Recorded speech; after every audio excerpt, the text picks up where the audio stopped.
السلام علیکم۔ ایک مرتبہ کا ذکر ہے، ایک شخص تجارت کی غرض سے گھر سے چلا۔ رستے میں بے شمار صعوبتیں تکلیفیں برداشت کرتے کرتے وہ ایک جنگل سے گزرا تو اس کو ایک اپاہج لومڑی زمین پر پڑی دکھائی دی۔ وہ لومڑی ہاتھ اور پاؤں سے بالکل معذور تھی اور چل پھر نہ سکتی تھی، لیکن جسامت سے کافی فربہ موٹی دکھائی دیتی تھی۔ اس شخص کے دل میں یہ خیال گزرا کہ یہ لومڑی تو بالکل چل پھر نہیں سکتی، آخر یہ کھاتی کہاں سے ہے؟ وہ شخص ابھی یہ سوچ رہا تھا کہ اچانک اسے ایک طرف سے شیر آتا دکھائی دیا، جو ایک جانور کا شکار کر کے اسی طرف سے آ رہا تھا۔ اس شخص نے شیر کو دیکھا تو وہ خوف زدہ ہو کر ایک قریبی درخت پر چڑھ گیا۔ اب اس شخص نے درخت پر چڑھ کر نیچے دیکھنا شروع کیا تو کیا دیکھتا ہے کہ شیر جس جانور کا شکار کر کے لایا ہے اس کو لومڑی کے پاس بیٹھ کر کھانا شروع کیا، اور جب اس نے خوب پیٹ بھر کر کھا پی لیا تو بچا کچا گوشت وہیں چھوڑ کر جنگل کی سمت روانہ ہو گیا۔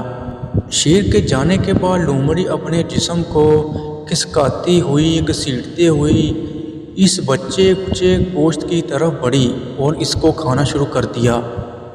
اس شخص نے جب یہ صورتحال دیکھی تو سوچنے لگا، جب اللہ تعالیٰ اس معذور لومڑی کو بیٹھے بٹھائے رزق دے سکتا ہے تو پھر مجھے گھر سے نکال کر رزق کے لیے در بدر پھرنے کی کیا ضرورت ہے؟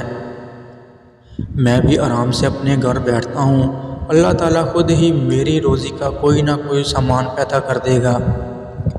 یہ سوچ کر وہ شخص درخت سے نیچے اترا اور سیدھا اپنے گھر کی طرف واپس روانہ ہو گیا اور گھر جا کر ڈیرا لگا لیا۔ کوئی کام کاج نہ کرتا تھا اور اس بھروسے پر بیٹھا ہوا تھا کہ غیب سے روزی کا کوئی سامان پیدا ہو جائے گا۔ اسی طرح بیٹھے بیٹھے اس سے کئی دن گزر گئے مگر کسی بھی طرف سے کچھ نہ آیا تو گھبرایا اور کہنے لگا، اے اللہ، اس معذور لومڑی کو تو بیٹھے بٹھائے رزق دیتا ہے اور مجھے آج کتنے دن ہو گئے ہیں تو نے میری طرف کچھ بھی نہیں بھیجا، آخر یہ کیا ہے؟ غیب سے ندا آئی، اے بے وقوف، ہم نے تجھے دو چیزیں دکھائی تھیں، ایک معذور لومڑی تھی جو دوسروں کے بچے کچے کھانے پر نگاہ رکھتی تھی، اور ایک شیر دکھایا تھا جو خود اپنی ہمت اور محنت سے شکار کر کے لاتا اور خود بھی کھاتا اور دوسرے معذور اور محتاجوں کو بھی کھلاتا۔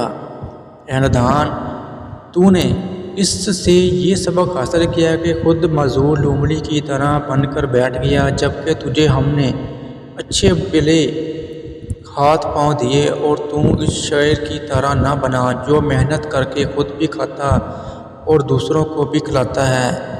اٹھو، شیر بنو اور اپنی روزی خود کما کر کھاؤ، محنت کرو اور ہمت سے کام لو، اس لیے کہ محنت میں ہی عظمت ہے، خود بھی کھاؤ اور محتاجوں کو بھی کھلاؤ۔